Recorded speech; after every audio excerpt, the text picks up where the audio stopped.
Booktube. Aujourd'hui, on se retrouve pour une dark romance très très très très controversée sur BookTok, Booktube et tout ce que vous voulez.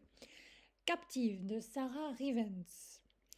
Alors, de quoi ça parle? On a Asher Scott qui est un mafieux, hein, on va dire les termes, et qui a besoin d'une nouvelle captive. Du coup, son oncle, il en ramène une qu'il a achetée de chez quelqu'un d'autre, John, je crois, et ils vont la lui livrer. Et cette captive, elle s'appelle Ella Collins. Quand elle arrive, pour elle, elle va faire le même boulot que chez l'autre. Donc, en gros, son corps va servir, si vous voulez, de monnaie contre le logement pitoyable qui lui donnait son ancien propriétaire. Mais ça n'a pas du tout été le cas.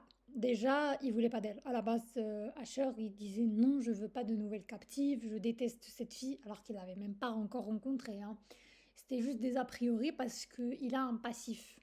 Je vais pas vous dire ce qu'il y a parce que sinon je vous spoil, mais il a un énorme passif avec les captifs et il peut plus accorder sa confiance aussi facilement qu'avant, même s'il a besoin d'elle pour le travail et tout, mais c'est compliqué. Et du coup, vu qu'il veut pas d'elle et qu'elle a littéralement été imposée par son oncle qui respecte et les autres membres de sa famille, parce que oui, c'est un réseau familial, donc ils travaillent tous ensemble, il la envoie dans la cave et elle passe les premières nuits chez lui dans une cave où il y a un lit à même le sol. Je crois qu'il n'y a pas de toilette. Oui, il n'y a pas de toilette parce qu'il y a un chapitre où limite elle frappe la porte pour qu'on l'emmène aux toilettes, la pauvre, et qu'on lui amène de la nourriture et tout. Et du coup, ça commence super mal. Et bien sûr, elle l'appelle le psychopathe, hein. Je vais vous expliquer après ce que je pense de Asher Scott. Mais bon, elle l'appelle le psychopathe parce que franchement, il lui fait des trucs, des crasses, c'est pas des trucs, des crasses inimaginables. Franchement, Ella, c'est un ange. Franchement, elle a très bien trouvé Sarah Rivens le surnom parce qu'il l'appelle mon ange dans ce livre. Parce qu'elle a une patience, mais de malade. Mais en même temps, Ella est orpheline. Sa mère est morte quand elle était jeune, son père, elle l'a jamais connu. Sa tante, qui était censée prendre soin d'elle, l'a vendue pour payer ses dettes de drogue. Donc elle a personne, vraiment personne. Même si il la lâche dans la nature, elle n'a pas où aller au fait. Elle sera SDF et elle sera sans nourriture et sans toit. Donc autant rester avec lui, elle n'a pas le choix. Et lui, du coup, vu qu'il sait qu'elle a pas le choix, il sait qu'elle va rester. Enfin non, il fait tout pour la faire partir, mais il sous-estime le fait qu'elle est dans un état psychologique tellement déplorable. Elle a vécu tellement de trucs abominables depuis qu'elle est petite jusqu'à maintenant, que ce soit son enfance avec le mec de sa mère, que ce soit le fait qu'elle a été vendue à peine 15-14 ans à un homme qui l'a littéralement prostituée contre sa volonté. Donc, même s'il lui fait toutes les crasses de l'univers jusqu'à cramer sa main sur la plaque de cuisson, ça s'est revenu partout, absolument partout. Oui, c'est un acte horrible. Oui, mon cœur a pincé en lisant ce chapitre-là. Je me suis dit, mais quel monstre! Mais parce que oui, Asher Scott est un monstre. Mais en fait, il a vraiment sous-estimé sa force et le fait que quand t'es désespéré, t'as pas le choix, tu t'accroches à n'importe quoi. Et j'ai vraiment eu beaucoup d'empathie pour elle là parce que depuis qu'elle était petite, en fait, sa vie n'était pas une partie de plaisir, au contraire, ça a vraiment été dur. Et genre, même si il lui fait vivre les pires crasses de l'univers, c'est la période la plus stable de toute son existence, pour vous le dire. Même s'il lui a cramé la main sur une plaque de cuisson. Et là, on va parler d'Asher Scott. Quant à lui, pardon, lui, en ce qui le concerne, le mec, il a perdu son père. Sa mère, il la piffre pas. Et son frère, il est en guerre avec lui concrètement. Il le déteste parce que c'est son demi-frère et pas son frère. Et quand ils ont découvert le poteau rose, il en a énormément voulu à sa génitrice. Et il lui a jamais pardonné d'avoir trompé son père. Son père, c'était vraiment la personne que tout le monde aimait, que tout le monde appréciait, et il est mort à cause de son demi-frère. Chose aussi qu'il ne pardonnera jamais à son demi-frère, ni à sa mère, parce qu'il la tient pour responsable de tout ce bordel, concrètement. Et comme je vous ai dit, il a eu un énorme passif avec ses captifs, et c'est pour ça qu'il s'acharne sur Ella. C'est parce qu'il veut à tout prix qu'elle déguerpisse, parce qu'il supporte pas le fait d'avoir quelqu'un comme elle qui s'impose alors qu'il veut personne, à qui il est obligé de faire confiance alors que lui, c'est quelqu'un qui fait pas confiance de base. Et c'est quelqu'un qui vraiment teste les limites dès là, du début. On va pas dire jusqu'à la fin, mais on va dire les trois quarts du livre, jusqu'à ce qu'il tombe amoureux, il teste ses limites à fond. Et je crois qu'elle n'en a pas. Et ce que j'ai aimé dans ce livre, parce que oui, au final j'ai réussi à aimer, c'est que Ella comme Asher avaient une partie d'eux-mêmes qui était détruite et qu'on leur a volé malgré eux. Et c'est là où ça a matché entre les deux. C'est parce que ils étaient tellement seuls, blessés et comment dire recroquevillés sur eux-mêmes qu'à un certain moment ils se sont ouverts l'un l'autre et ils ont pensé les blessures de l'un l'autre.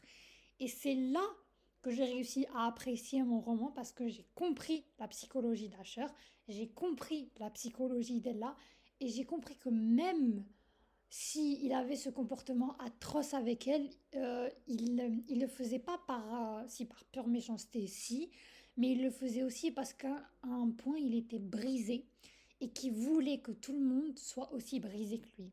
Je sais pas si je suis arrivée à vous faire comprendre ce que je pense de lui.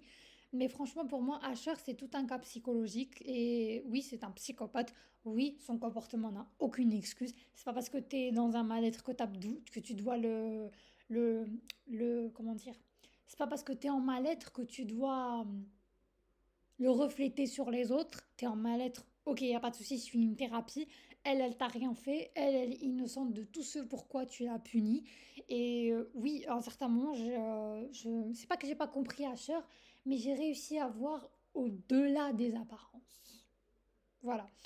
Et c'est comme ça que j'ai réussi à apprécier son personnage et à apprécier ce roman parce que oui, j'ai vraiment aimé la dynamique entre Ella et Asher une fois qu'ils ont passé la période de psychotique là et qu'il a commencé à tomber amoureux d'elle et qu'il même lui demandait un certain chapitre et il lui a dit n'aie pas peur de moi mon ange parce que il a commencé à ressentir des choses pour elle et il voulait pas qu'elle ait peur de lui parce que lui-même parfois il a peur de lui, il sait qu'il n'a pas de limite, il sait qu'il ferait n'importe quoi pour les personnes qu'il aime et il sait qu'il blesserait des gens, quitte à tuer des gens pour obtenir ce qu'il veut. Ça a toujours été lui.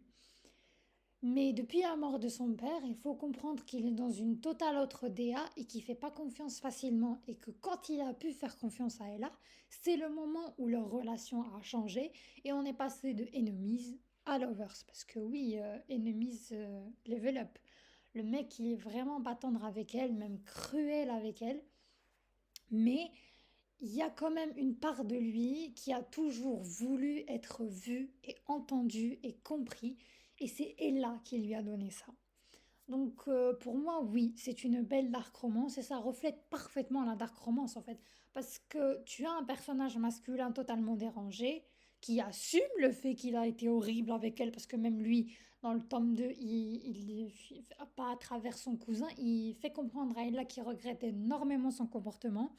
Et même dans le tome 2, ça devient un vrai nounours avec elle. Je vais vous expliquer pourquoi. Et à la fin de ce tome 1, il y a un énorme plot twist où il se passe un truc où on se dit ah ouais, ok, mais pourquoi t'as fait ça au fait?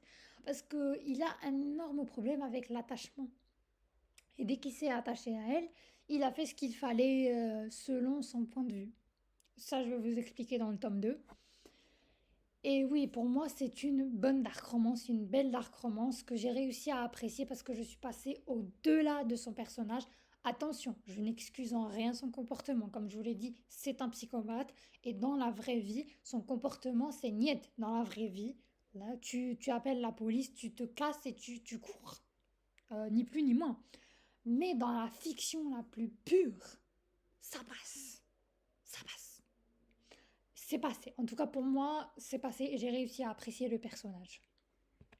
La citation que j'ai préférée pour ce tome 1, c'est elle est à moi et seulement à moi, exactement comme le réseau Grain Style. Je suis certain qu'il nous écoute. Alors, fais-lui passer le message, il ne l'aura jamais, jamais. Oui, parce que quand vous lisez le roman, vous allez comprendre que son frère lui a pris beaucoup plus que son père et beaucoup plus que sa confiance en lui-même, malheureusement. et que elle là, pour lui maintenant, c'est une chasse gardée. Si quelqu'un la touche, il pète un plomb. Au moment où il tombe amoureux d'elle, avant. Et du coup, moi, c'est ça que je préfère dans les dark romances. C'est que oui, tu as eu un comportement toxique, mais à la fin, tu tombes amoureux et tu finis par faire des pieds et des mains pour que la fille te pardonne.